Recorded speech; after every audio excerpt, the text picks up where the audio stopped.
What's up mga homies? So may panibago naman tayong project ngayon. So ang project natin ngayon is Kia Solo to. So kakaiba tong project natin ngayon pero nagawa pa rin natin. So ang gusto ni boss is paingayin natin yung auto niya. So kinabitan natin siya ng HCS custom free flow na muffler. Yan, HCS muffler tip ginamit natin dito. Tapos dalawang custom mufflers.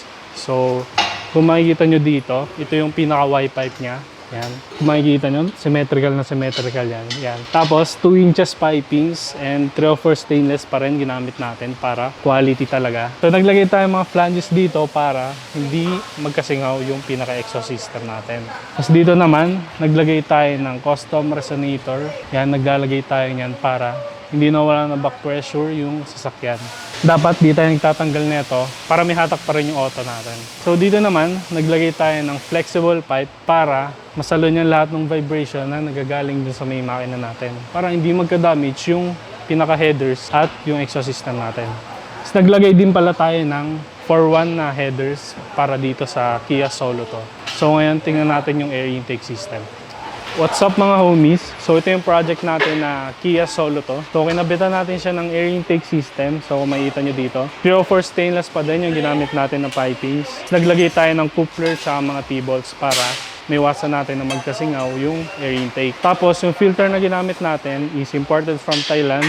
Datatech Tornado filter. So yan mga homies. Ngayon pakinggan natin na magiging tunog nito.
So sir, kumusta naman yung pinagawa niyong exhaust headers sa intake? Grabe. Hindi ako nagulat ako sa sa performance. Maganda, satisfied. Yung hatak boss, musta? Okay. Hindi ko nagulat nga ako ganun yung hatak bigla Yung tunog na gusto niyo boss, nakuha ba natin? Okay naman saka yung yung pinakagusto ko rin na design ng pagkalabas ng exhaust, ganun din ang nangyari. Okay, mukhang satisfied naman si sir. Okay, thank you po.